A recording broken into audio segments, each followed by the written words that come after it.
सिंह राजपूत अपने YouTube channel में आप सभी का स्वागत करती हूँ। तहे दिल से स्वागत करती हूँ। आशा करती हूँ आप लोग बहुत अच्छे होंगे, स्वस्थ होंगे, मस्त होंगे, दोस्तों अच्छे होंगे, जहाँ पे भी होंगे खुशहाल होंगे। आज मैं आप लोगों के सामने एक मज़ेदार चुटकुला कहारवा नाच गीत लेके आई हूँ। कैसा लगेगा कमेंट में जरूर बताना और अपना प्यार आशीर्वाद दुलार जरूर देना। जो लोग नए होंगे प्लीज़ मेरे चैनल को सब्सक्राइब करके मुझे आगे बढ़ाएं और अपना प्यार आशीर्वाद जरूर दें। चलो गीत को शुरू करती हूँ। हेराई गयल कंगना है मोरी ननदी, हेराई गयल कंगना है मोरी ननदी, हेराई गयल कंगना है मोरी ननदी, हेराई गयल कंगना है मोरी ननदी।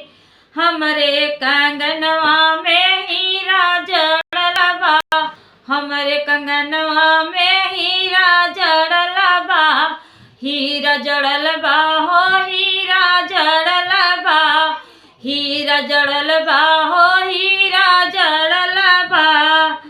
हेरै चला ननदी हेराई गल कंगनवा, हेरै चला ननदी हेरायल कंगनवा, हेरै चला ननदी हेरायल कंगनवा, हेराई गयल कंगना है मोरी ननदी, हेराई गयल कंगना है मोरी ननदी, हेराई गयल कंगना है मोरी ननदी।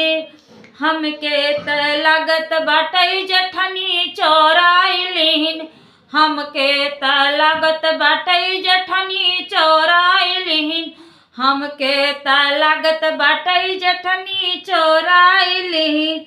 भेजाई दिहिन नैहर ए मोरी ननदी, भेजाई दिहिन नैहर ए मोरी ननदी, हेराई गयल कंगना है मोरी ननदी, हेराई गयल कंगना है मोरी ननदी, हेराई गयल कंगना है मोरी ननदी।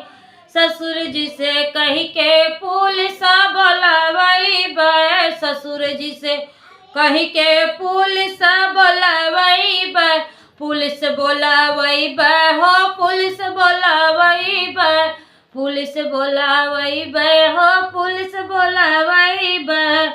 बन्हवाई देबै सब काहे मोरी ननदी, बन्हवाई देबै सब काहे मोरी ननदी, हेराई गयल कंगना है मोरी ननदी, हेराई गयल कंगना है मोरी ननदी, हेराई गयल कंगना है मोरी ननदी।